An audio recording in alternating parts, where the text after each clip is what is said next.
built from scratch. On this show, I interview entrepreneurs under 30 to hear about the stories of their initial success. My goal is to encourage the next generation of leaders to take action and make a difference. I'm Eric Livy. On today's episode, we have entrepreneur Sebastian Paredes with Interlix Staffing. Originally from Ecuador, Sebastian immigrated to Washington Heights, New York City at just 7 years old. From an early age, he had an entrepreneurial mindset, launching multiple business ideas before finding his stride. 2018, he took on professional rap battling, where he went on to land a Red Bull sponsorship under the name Chesco. Fast forward, he's now the founder of Interlix Staffing on a mission to create 1,000 remote jobs for people in Latin America. A Babson College grad, an Airbnb owner, a podcast host, Sebastian bootstrapped his company with pure grit and determination, even gaining recognition from Forbes along the way. Sebastian is just 22 years old. Sebastian, welcome to the show. Thank you so much, man. That was, I think, the best intro ever. we got to start hot, man. Part of the deal when we're here. Gonna have some fun today. And where we start every episode, Sebastian, is we like to take the listeners back to your childhood. Like, what did day one look like? And you have a really unique story. You are our fifth guest that has been an international guest. And so you came from Ecuador, and I'd love to know, like, take us through, what did childhood look like in Ecuador? Yes, I grew up in the small city of Cuenca, Ecuador, in the Andes. I had like a normal lifestyle, I would say, when I was a kid, middle class in Ecuador. My father used to be a salesman. He used to sell products from Colombia in Ecuador, like chocolates, coffees, and like other different kind of little like products, like candies as well. And everything was going well till, Latin America is very unstable. So in 2007, 2008, there was some economic problems also, because the United States was also going to a crisis. Ecuador, we use dollars in Ecuador. We also were impacted by the crisis as well. And, not to go into politics, but people came in power that are anti-capitalist. So in that sense, basically from one day to another day, my father couldn't sell no more Colombian products because they made it impossible. So my father's, little business went bankrupt from one day to another. We lost everything. We lost the house. We lost everything we had. And then, we were in debt. We were very in debt because imagine having like a bunch of inventory of products that you sell, like coffee, chocolates, candies. And then from one day, you cannot sell them anymore because the government made it kind of like impossible. You're going to sell on a loss.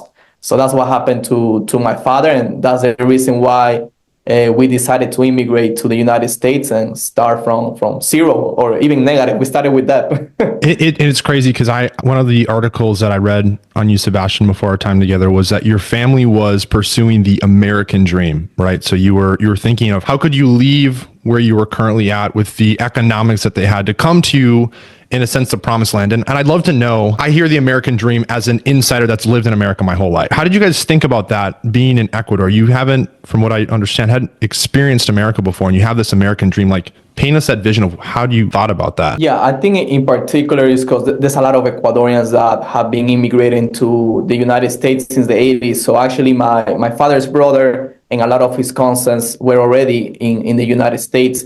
And in the sense about the United States, what's the American dream is the sense that you don't have to worry about money. That even if one thing I always say, and my father always tells me this, if you are poor in the United States, you will not die of hunger. Because there's so many things, there's so many things that they provide people. In Latin America, if you're poor, you can die of hunger. So there's different stuff about how the United States is so more developed than other countries, and there's so many opportunities to, start your venture, start a business. There's that freedom that in Latin America, because of the, just the story, politics, people in government, sometimes they take that freedom out of you. So that was kind of like what my parents knew about the United States. And obviously it was a hard decision because my father immigrated at 42, my mom was 38. They were old. Wow. They didn't know English at all. And they were not thinking of moving in a sense because they had a normal job. They were normal business in Ecuador. And like I said, out of nowhere, they lost everything. And we didn't have anything. We were like, okay, we were sleeping at our grandma's house. And we were like, you had to make a decision. You had to do something. Yeah. And so you were 7 at the time, I believe I read, is when you were moving. What do you remember coming from Ecuador to New York City? What was that transition like as a 7-year-old? Yeah, so I think, something I would say is that really impacted me and who I am as a person. Because even though I was a kid, I think that age is when many things that mark you who you are as a human being later Do you on. remember that pretty vividly? Was it a vivid Yeah. memory when that happened? Yes, because I remember having a normal life and then losing everything, and my parents being in crisis, seeing like the whole like bankruptcy, and then after that also just moving to the United States and coming to the United States. When we came here, when we immigrated to New York City, we immigrated to one of my father's cousins' apartment, and it was one room, six of us in Wow. one small room. Sure. And then yeah, it was a crazy shock. It was. I remember like seeing like what's going on. I was a kid, but I knew something happened, and I saw like my parents struggling, even though they never show it to us. I knew what was going on. So you go through all of that, and one of the things you touched on with your dad's story is like when you were younger, you saw your dad that he was hustling. So obviously, like from day one, you were younger, you saw this, and now they're coming here and to their kids, they don't want to show that. They want to show that they have things figured out. But it seems like you had a good, almost role model in your family, and I think it's really cool. Part of your story is like when we had the pre-interview, you told me there's like I think it was 8 to 10. I could be wrong. 8 to 10 little different business ventures. And I would imagine a lot of that came from your dad. So as you come to America and you start to grow up a little bit, like walk us through some of those initial ideas that you had to try and make money maybe for your family. No, yeah. So we grew up in New York City. We grew up in the neighborhood of Washington Heights. Very, I would say in Spanish, caliente, very hot. Very caliente. A lot of, Dominicans, a lot of Latinos there. It's an immigrant neighborhood more than anything. And my parents, they went to work in whatever they were able to do. So my father went in construction. My mom was a cashier, and my mom then also, you will clean houses, apartments, and my father would do everything he would be able to do just for us to be economically stable. And I grew up there, and then when I started, in my 14 years old, I started doing freestyling. So I started doing like rap battles in Washington Heights, and then after that, I started like competing in New York City. So that was kind of like a way of me, making some money. Sometimes if you win a competition, you might get like $100 or $200. And then after that, we realized, hey, if we actually start doing what we are doing in the park, in the trains, we can get money. We can make some serious money. We can make some serious money here. So we started doing like subway shows. Like if anybody's from New York City, they know what a subway show is. When you go to the train and there's people dancing, people singing. So that's basically what I did as a young teenager, to get some cash, so I can keep living. Because in a sense, I came from very humble beginnings, very humble neighborhood. My parents, the first 5 years, I don't know how, we were surviving by the means, and then later on, we just had the necessary to be able to have a normal life. There's a really important point here that I want to touch on, because this part of what I read is like you grew up in this city where, crime, drugs, like gangs, and you decide to take this approach of like, I'm going to go and figure out how to make money by doing rap battles. And the thing that I was most curious about, like coming into our time, was what do you think spoke to you? Like, why take this? Like, you see this, how almost everybody else is acting and taking these actions. Why did you take this other approach? Who inspired you to do that? I think more than anything, this is something that I learned growing up, is that having a union in your family is so important. Because I realized many of my peers growing up, they didn't have that family union. They didn't have that kind of like values within the family. That's and big. That's the reason why they go astray. That's the reason why they maybe end up joining gangs. And that's something I realized. And thankfully, I had my family that they did guide me and gave me the values for me to know that it's not the right decision. Even though I'm not gonna lie, I was very tempted to maybe do things that I wasn't supposed to do, because that's where I grew up. I was part of a system. And the reason why I joined the freestyling world was kind of like as a way to secure myself, because they were like, oh, that's the kid that freestyles and represents the neighborhood. Let's not kind of like, in a sense, right, annoy him or anything like that. So that really helped me. And then, just growing up, my main thing was that I needed to, my parents gave everything for the American dream. And I needed to make them proud. And that was by going to college. That was by being my best version or studying in business. And kind of I saw the first entrepreneurship thing with the subway shows and that kind of stuff. Incredible. So you go on and you start, it was 2018 when this became official, I believe, right? Where you were like, you joined a group called, I'm going to try this, Dioses de la City, right? Yeah. And they referred to you as Chesco. So Yeah. what happened from, all right, we're just doing a little bit on the subway to like joining full speed? How did you get into this where you're taking on, at some point, even a Red Bull sponsorship? Yeah, so it was just because, in the United States, it wasn't as famous as other countries, but during this time, the freestyling world, the rap battles world was blowing up in Argentina, Spain, and people were getting famous and people were making money out of this profession. And, many of the famous singers, if you go right now to Argentina, there's some singers just called Duki, Paulo Londra, they all came from the rap battle world. And now they are, doing collabs with Bad Bunny, with the top singer, Okay, wow. Yeah. like crazy stuff. So we saw this happening. So then, the people that was freestyling in New York City, we came together to kind of like have our own rap crew and in a sense do something similar what we were seeing that was happening in other countries and they were having success. So we came in, if I'm not incorrect, 2017 or 2016, one of those days, we came to like create like the rap crew itself. And then we started hosting competitions, doing things. And then Red Bull was already sponsoring other kind of like rap crews in different countries to help them with events, to help them with, making their rap battles and making like a huge competition.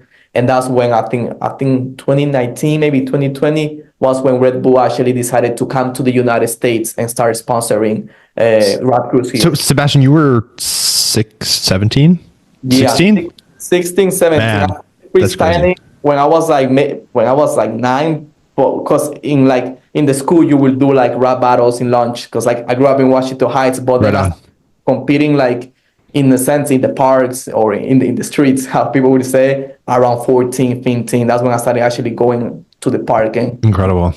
When you look back at some of those years doing this, because there was a huge fall. I saw on social media like 500,000 followers in this, and like these big events that you're having. If you look back and you think like, wow, that was pretty crazy. I got in front of this crowd or was in this room with these people. I experienced this. Like, what was the craziest thing that occurred? Oh man, the craziest thing was, so like at this time, like I said, Argentina was popping off. Argentina was the best thing ever, and it was from this rap crew called It was from this rap crew called El Quinto Escalón, and it was like one of the most famous one was this rapper named Replic, and we were just doing the rap competitions. My best friend calls me. He's like, "Hey, I think Replic is in your neighborhood." I'm like, "What do you mean?" I'm like, "Check his Instagram story." And at that time, he had like 1 million followers or something around those lines. And I see him. He's like down the block. I don't know how he ended up in Washington Heights. No idea, but he was down the block. So I sprint to like kind of like see him, and it was like because it was a video of him like kind of like in the corner, and you can see that there was like he was in the second floor in a window, like and then I go and I started screaming to the window. I'm like, "Hey, Replic, I love you!" Like, and then he puts down his head and he's like, "There's no way I have a fan in New York because everything is Spanish speaking people." Sure, right on. And then after that, I just said, "Hey, we're doing a rap competition, like in New Jersey. If you wanna come, we can pay you to be a judge." And then he was like, "Yeah, let's do it." No way. Yeah. So I brought him That's crazy. to that competition, and that blew up on social media because he was hot during that time. He was like the guy, and Wow. I mean, kind of like by destiny, I would say in a sense, and that really gave us a lot of eyes, I like the bold approach though. You just go to his window wherever he is and you start screaming his name, and then he's just like, yeah, let's make it happen. no, yeah, because I was like, it has to be now, and more than anything for me, I think what kind of like the change I had in myself was that me growing up where I grew up, I didn't think it was possible to be able to enter these rooms. And then I started like realizing I'm like, anything is possible, it is possible to be with Replic, with other famous artists, with, like there's no boundary and like anything is possible. That's kind of like what opened my eyes to. So that kind of like, it showed me that there was more than what I knew. Right on. And so obviously we're here today to talk about you becoming a CEO of your company today. There's a couple more things I want to touch on, but I'd love to know how the biggest transfer of skills from what you did when you were rap battling, bringing that into your role now as a CEO. What could you take? What were the biggest lessons that you brought into this next phase of your life? Yeah, the first thing and the most important thing is my public speaking skills. When I did the rap battles, I will be, freestyling in front of 100, sometimes even 300 people, in a sense, coursing to the other guy and not giving a shit. So that really helped me when it came to public speaking, when I was studying at Babson College and I would go and present. My presentation skills were, like really good. And then when I started pitching my business, it just felt so like normal. I didn't have that fear because the freestyling thing really helped me. And also with handling objections. So when you do freestyle and you're improvising and someone is throwing things at you, you have to be able to improvise and reply and rebuttal his claim. So when it came to sales, that thing still is on my mind, of like, okay, they say something about my product or my service. How can I rebuttal and like, kind of like, in a sense, make it sound better for me and show them that they are the one missing the opportunity, not the other way around. So sales and public speaking skills, 100%. The biggest ones. I almost see, because when you're doing these rap battles, I imagine like it's not like, say in sale, like maybe there's an objection. You can take a second to kind of absorb the question, but like you got to be like, when you're rap battling, you got to be on it. Like any tiny blip mess up, you are like, everyone's like, oh, right. They're like, no, you're done. So it's like, you got to be so quick, at least from what I've seen. That's interesting. Definitely. So no, that was one of the things that I got from the rap battles, is being able to rebuttal fast. Very cool. And so now you go into 2019. So you're working still with you're still doing these rap battles, and you get a full ride, almost a full ride, pretty much a grant to go to Babson College, the #1 entrepreneurship basically school in the world. I'm just going to take a wild guess that you never expected that was going to occur. But I'd love to know, what did you learn from getting that opportunity to get that full ride grant? Pretty much. It was a bless. I was very blessed to be able to go to Babson, because Babson really changed me a lot. It changed me, my personality, changed my goals, it changed the way I think, my perspective. But yeah, it wasn't something I was expecting. Like, even though I always had big dreams, like going to Babson really like changed my life. And like something that I did miss out on my story, and I do have to mention, is that, so during my teenager years, I had a mentor. So he was my aunt's wife. He was an American guy, very American guy, and he had his business. He was in the medical weed business, and he really kind of like took me and my cousin under his wing. And when we were like very like around 14 to 17, sure, and kind of teach us the skills of being an entrepreneur. He would wake us up at 5 a.m., make us do really hard stuff to be able to kind of like master that. And he opened our eyes into the American dream and entrepreneurship. He never went to school. His kids didn't go to school. And, his kids had a very successful construction company. He was very successful. And he also, I was in the hood, in a sense. I didn't know that, this was possible. So him taking me where he used to live, kind of like showcasing me his lifestyle, the things that he did, kind of like opened my eyes to, oh my God, there's another world. And that work can be accomplished through entrepreneurship. Just say this really quick. Like, a lot of the things that you're saying, I feel like this is so valuable as an entrepreneur. It's a lot of like breaking beliefs and mindset.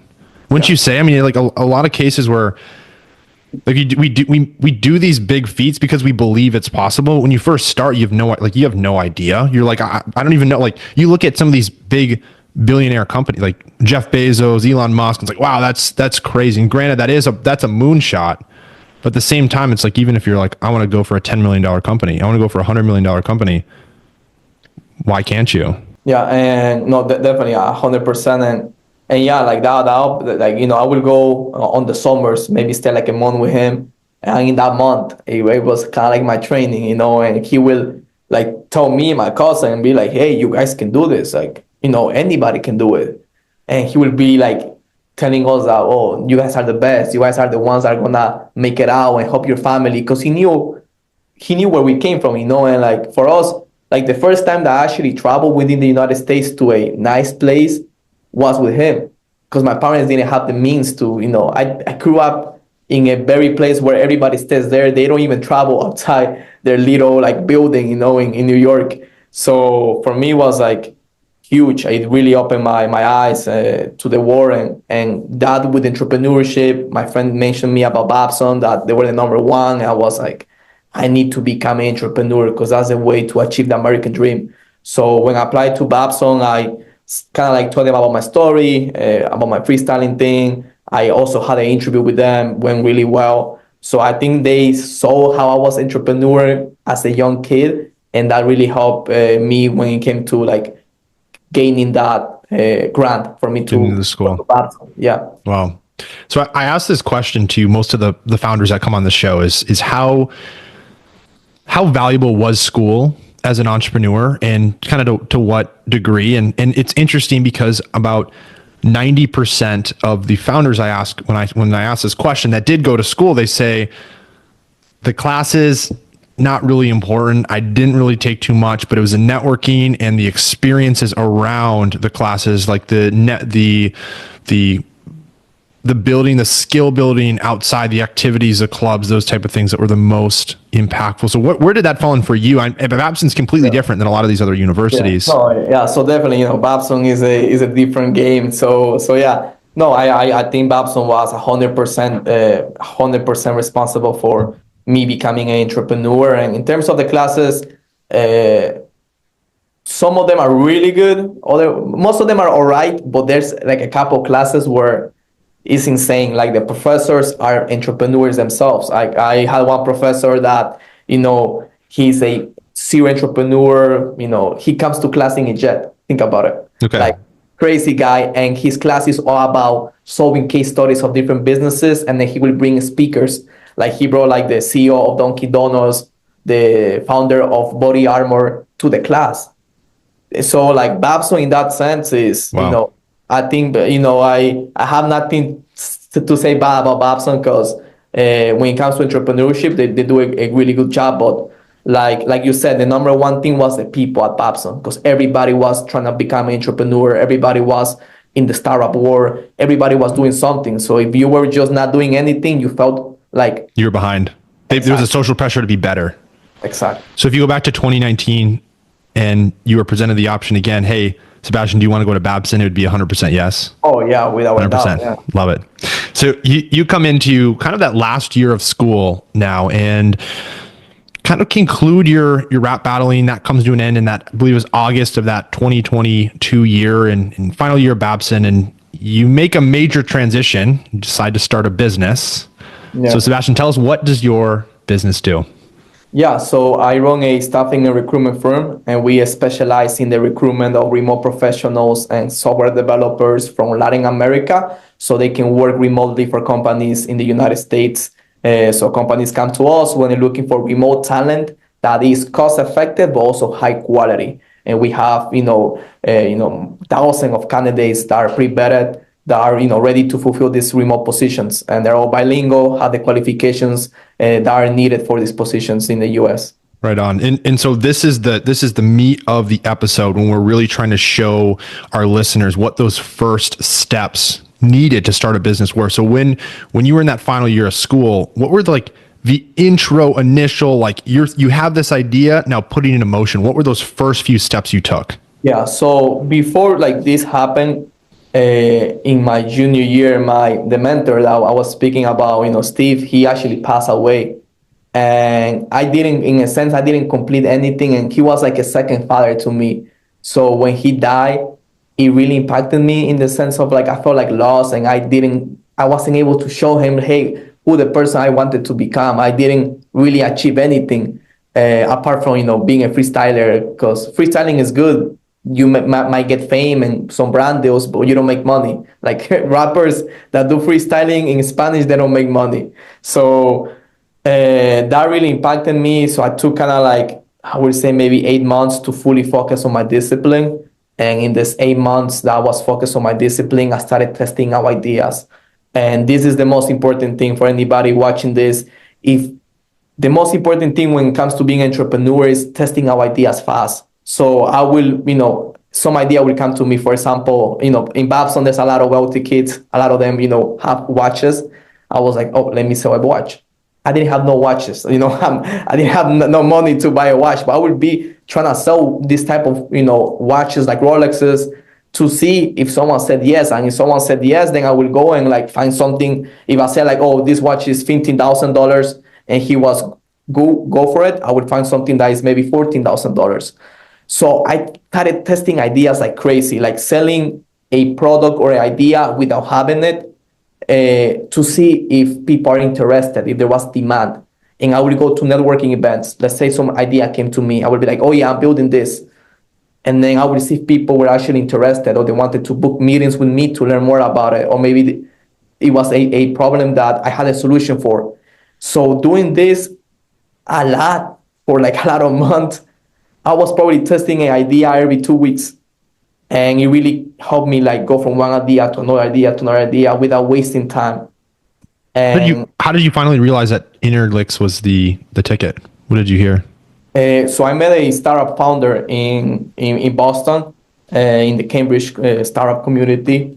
And he told me he was looking for a developer. And at that time, I was networking like nobody. I wanted to become an entrepreneur because I had 1 year at Babson. I was like, I need... Gotta make it work. And, like I always say, if I didn't start a business during Babson, I was going to regret it for the rest of my life. And I came to that conclusion with myself. So I needed to start something. Even if I made zero money, was a failure, I just needed to start something. So I met this founder, right? And he told me, hey, I'm looking for a developer with, certain, programming languages, this specific tech stack. And I was like, let me help this guy. And maybe in return, he can help me, mentoring me or something in particular. Mm-hmm. And then I realized my cousin back in Ecuador was like the perfect fit for this position. So I connected my cousin to the startup founder. They met. After a week, my cousin calls me. He's like, hey, Francesco, I got the job. And then after that, the founder gave me like $500 for making the connection. I was like, there's business here. No way. And during that time, I was also, one of my friends was doing an internship in a staffing firm. And he told me how they made money and the business model and everything, how everything well.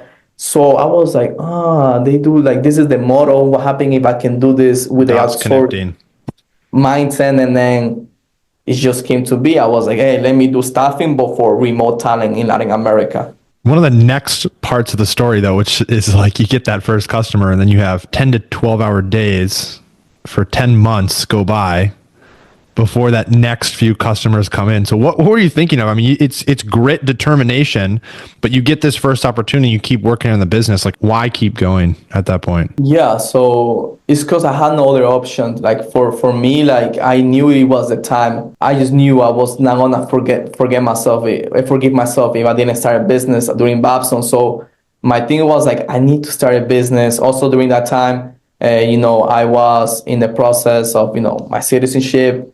And, things were getting prolonged. So they told me, hey, you might not be able to work after college. So I'm like, I get a degree about all my sacrifices and I cannot even work in a nice company because of this, citizenship thing. So in my mind, I was like, I need to find a way to make money. And they told me, hey, the only way that you can do this is become an independent contractor or start a business. And so it was a lot of things that put me in the position where I had to make it out, I wasn't like, okay, I finished college, I can go back to my family in a big house. No. I go back to college, I have nowhere to go, or I go back to, a couch, in Washington Heights. Like I didn't have a escape in that sense. So because of that made me push. And I also saw the value. And after I closed my cousin, I actually closed another deal. And that gave me the cash flow to be able to, like, in a sense, be able to keep doing it because I knew there was business. I knew other businesses in the Philippines that were making a lot of money with this, that they were, providing this service to companies in the United States. And something just told me I knew. And one thing that I would say that made me keep going was like, it doesn't matter if it goes bad. If every day that I wake up, I give my 100% and I know I'm being my best version, I'm going to be happy with myself. If by the end of the year, this didn't get me nowhere, at least I'm going to learn the skill sets that if for my next venture, I'm going to be prepared. That's a Hermosi principle as well. So we talked about that a little bit in our pre-interview. He says a lot. It's like either you win or you're learning, and it's like we're a collection of the skill sets. It's not the money you make, because that can disappear tomorrow. But it's like the one thing that will stay with you no matter what is the skills that you learn. And I love, and I'd imagine as you progress down this 10-month road where it's really tough to get those first big deals coming through, you're putting in some of those Hermosi principles in practice. So maybe walk the listeners through like what is that kind of, just for context, and like what were you doing? How did you actually attract these leads? Yeah, so at the beginning, I don't even know what I was doing, because I was like, obviously, my first time starting like a legit, business, providing a service, like something like super like business wise. So at the beginning I was lost, but like you said, I started like reading a lot of books. I started like watching a lot of YouTube videos. Shout out to Alex Hermosi. He really helped me out. Also, David Goggins, more in the mentality sense. But I think it came to a point where I think I saw one of his videos that he said that if you're starting a business, you should be at least reaching out to 100 leads per day. And then I started thinking, I'm like, I think I'm reaching maybe 10 leads per day or like per week. Like, so then I made a switch to like just start reaching out to people. I started going to networking events, conference, and also I started pivoting my service, because at the beginning I was doing everything. Oh, I do admin, I do websites, everything that came with outsourcing, I did it. And then I realized, no, you cannot do that. You have to focus on one thing. And for me, that was staffing of quality professionals, and focus on that. And if people come from other stuff, ignore them.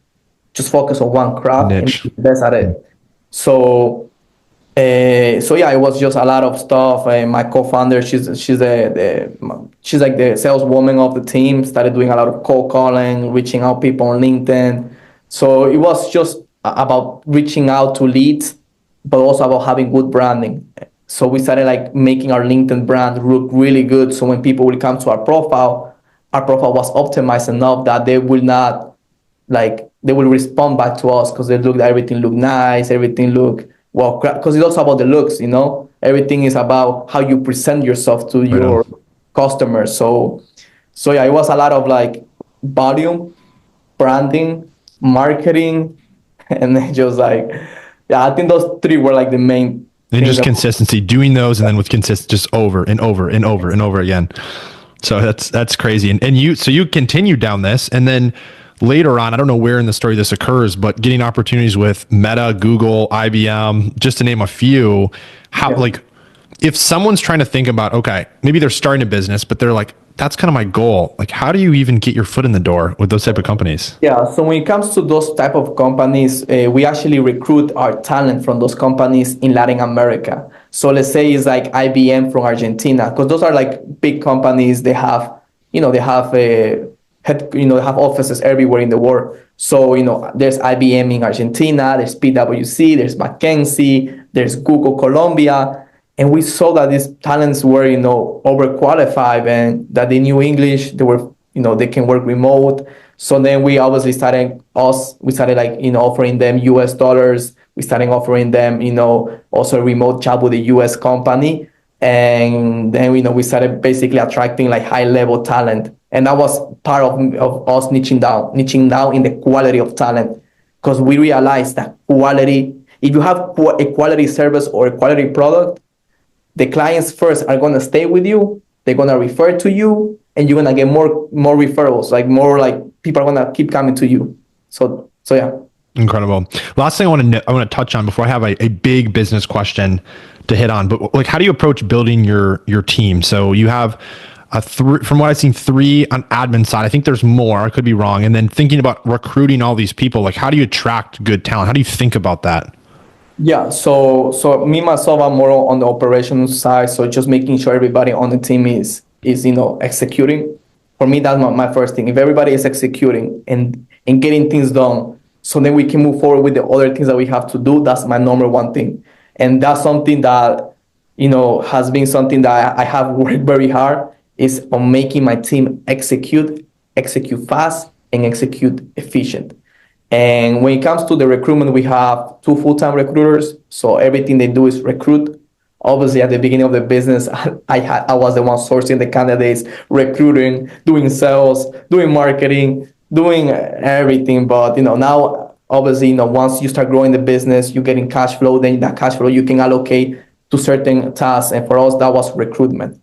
And in terms of sales, it's mostly my co-founder. She's the one that brings most of the deals. We do have someone, working with her, but it's mostly Sheikha, then myself, and then this person that we have in our team as well. So I think this is the big question when we think about business is what is the burning question that keeps you up at night currently, Sebastian? When you think about your business, that one big problem, like if this was solved, you would get to that next level of business. The question that just maybe is on my mind is finding a way, and maybe people can reach out to me about this, but like of automating the recruitment process, because the more placements, the more clients that we get into our pipeline, that means the more candidates that we have to interview. Because like I said before, our main focus is quality of service. So if we have, let's say 20 companies coming to us with like 20 different placements, for each placement, we interview around 30 to 60 candidates from our talent pool, and we select the top 3. So that's kind of like something that, we have implemented AI in our process, but there's certain stuff that, we also need our recruiters to be there, to be able to verify that the candidates are fit for our client and are fit for the position. So that's one thing that many staffing companies do face is how to scale up properly, because you can automate systems or you can add manpower. So that's something that is on my mind. I'm kind of right now, obviously learning and talking to other staffing owners as well to finding that way of like, okay, now that we're scaling up, how can I make this possible without having to hire so many people? So it's like a continuum. So it's like if you do automate everything, then it's like they're probably not going to get as good of quality, I'd imagine, candidates. But if you don't, you're not making any money, man. Yeah, exactly. Crazy. So as we come into present day, and I think this is important to highlight is kind of the personal approach as what we experience as entrepreneurs. I asked everybody this question because we go through waves. So we go through highs. You're doing good. You get that article from Forbes that's published. You get featured on that great podcast. You get these major brand deals, and then you go down and now there's no flow. No customers are coming in. You're having an awful time trying to find people. It's a roller coaster. So I'd love to know, Sebastian, what are you doing when things are going very well? And then on the flip side, what are you doing when things are not going well as an attempt to get back up? And I'd love for you to start on what you do when things are going well. Yeah, so when things are going well, you cannot get comfortable, because I have gotten comfortable. Even though I have almost been 3 years in the business, there was a time that I got comfortable. I'm like, people are coming to us, and when you get comfortable is when you dry up your pipeline, especially when it comes to sales, because we were getting so many deals in our pipeline that we were like I said before, we were just focusing on providing the service, on fulfilling the orders, and then we stopped doing sales. And then for 2 months we were dry. So then I realized that if you are in good times, you cannot stop. If anything, now that you're good, put more output, because at the end of the day, everything is output. How many leads are you reaching out per day? How many placements are you doing per week? So for me, it's just not getting comfortable and to not lose focus on sales. Even if it's a nightmare, don't lose your eyes on sales. And on the flip side of it, when things are down and you get through that point where 2 months, everything's dried up, you're frustrated, your team is frustrated. What are you doing to push yourself to get back up on top? So the first thing is, and this is what we did when that actually happened to us around like a year ago, is to go back to the metrics, because everything is about numbers. And so it was like, hey, like we stopped doing our output. Like let's say we had a metric of reaching out, 2,000 people per month. Like let's go back to it and let's actually make it higher. Now that we have more time, let's actually make it higher, and everybody focusing and being a team, and also finding ways new ways. Now that you have more time, perhaps in your business, you can find new strategies, new ways of acquiring leads. And for us, that was, doing content creation. When that had free time, I didn't stop working. First, I panicked, and then second, I took action. And that was, okay, how can I track leads? And I really studied, and I saw, I'm like, okay, not many staffing firms are doing content creation. And I know a lot of marketing companies that do content creation, and that's how they get all of their inbound leads. And I'm like, okay, let me do that. And that was, let me Game tell changer. you, exactly for us. Huge. So yeah, that's kind of, you cannot stop, man. You have to keep going, man. Like I always say, it's ups and downs, ups and downs. But if you are disciplined and you are always, every day showing up, it's kind of like this, it goes Right. up. Even though there's ups and downs, it goes up at the It's end. still, it directionally keeps going up. Exactly. If you could go back to when you first started the company and you were very naive in your entrepreneurial pursuit, what one piece of advice would you give yourself when you were just starting out? Get on LinkedIn. Get on LinkedIn, because I started my business like around October. I didn't get like on LinkedIn till like the summer. So get on LinkedIn, because especially me as a staffing firm.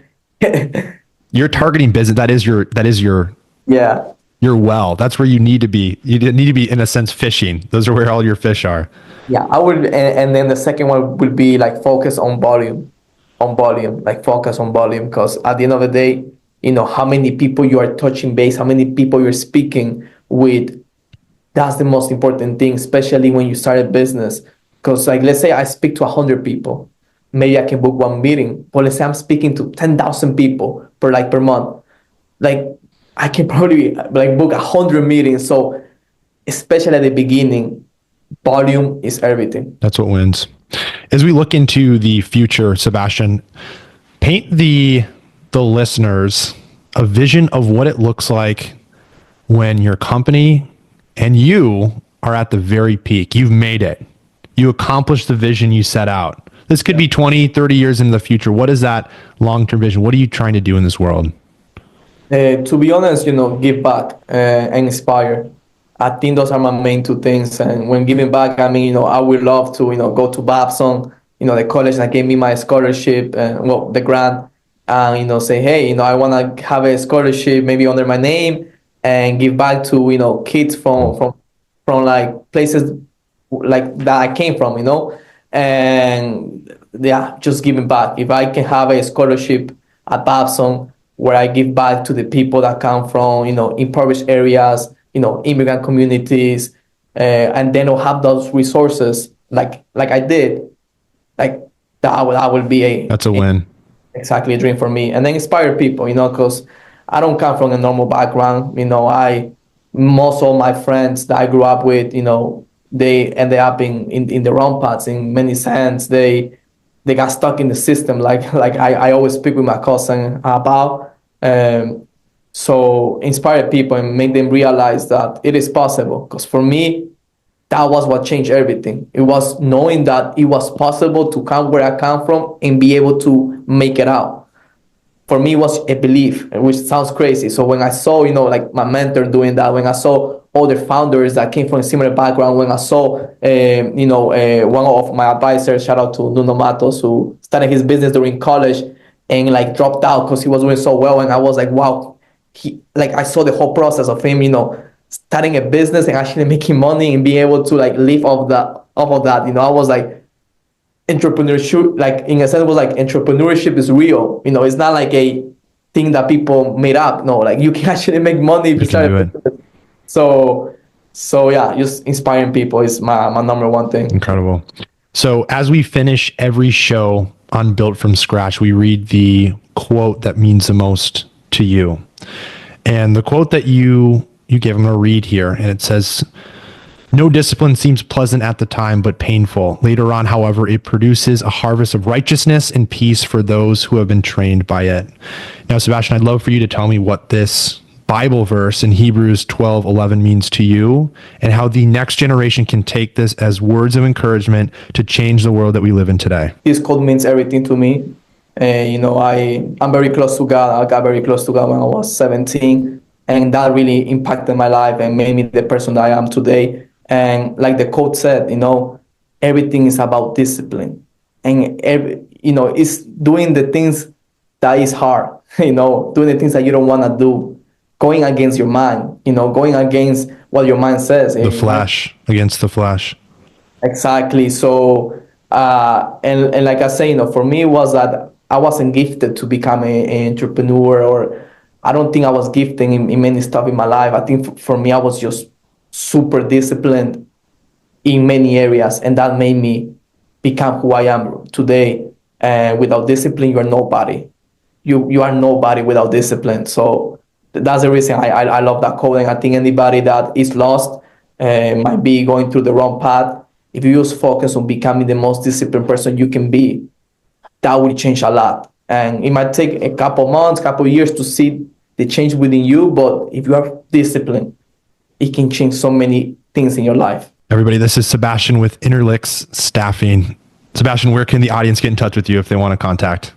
Yeah, so if they want to contact me, they can go to my LinkedIn. My LinkedIn is my name, Sebastian Paredes. And then if not, they can reach out my email, which is, sparedes@interlixstaffing.com. They can send me an email there. And then, or Instagram, which is s.francesco.p. So, happy to connect with people. Perfect. Sebastian, thanks for the time. Oh, thank you.